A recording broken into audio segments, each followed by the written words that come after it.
বাংলাদেশ সশস্ত্র বাহিনী এই দেশের গর্ব, দেশের স্বাধীনতা ও সার্বভৌমত্বের প্রতীক। কিন্তু ইদানিং একটি সুপরিকল্পিত সুর উঠেছে সশস্ত্র বাহিনীর সংস্কার নিয়ে। গুজব ছড়ানো হচ্ছে সশস্ত্র বাহিনীর ভেতরেই নাকি কিছু কর্মকর্তা সংস্কার বা রিফর্ম চান। প্রশ্ন হলো, এই রিফর্ম বলতে তারা কি বোঝাচ্ছেন? কারা এই দাবি তুলছে? এই সেনা কর্মকর্তারা কি সক্রিয় দায়িত্বে আছেন, নাকি অবসরে যাওয়া কিছু ব্যক্তি? আর সবচেয়ে বড় কথা, সশস্ত্র বাহিনীর মতো একটি সংবেদনশীল ও কৌশলগত জায়গা নিয়ে এমন জনসম্মুখে আলোচনার পেছনে কার স্বার্থ লুকিয়ে আছে? দেশে অতীতে একাধিক সংস্কার কমিশন হয়েছে, প্রশাসন, বিচার বিভাগ, এমনকি শিক্ষা খাতেও। কিন্তু তাদের কাউকে এভাবে প্রকাশ্যে মিডিয়া শো বা লাইভ ভিডিওতে বয়ান দিতে দেখা যায়নি।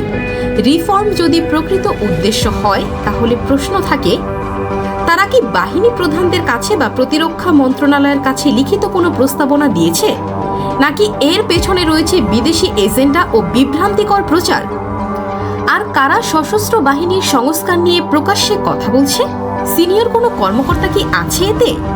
আছে কি প্রসিদ্ধ নিরাপত্তা বিশ্লেষক, নাকি এনারা স্বঘোষিত বিশ্লেষক? কাদের এনারা প্রধান অতিথি কিংবা বিশেষ অতিথি হিসেবে নিয়ে আসছেন আলোচনায়? সশস্ত্র বাহিনী নিয়ে কথা বলার কতটা যোগ্যতা আছে তাদের? সশস্ত্র বাহিনী রাষ্ট্রের একটি সাংবিধানিক প্রতিষ্ঠান। সংস্কার দরকার হলে তার নিজস্ব কাঠামো ও নীতিমালার ভেতর দিয়েই তা হয়, বাইরের ফেসবুক লাইভ কিংবা ইউটিউবের ভিডিওতে নয়।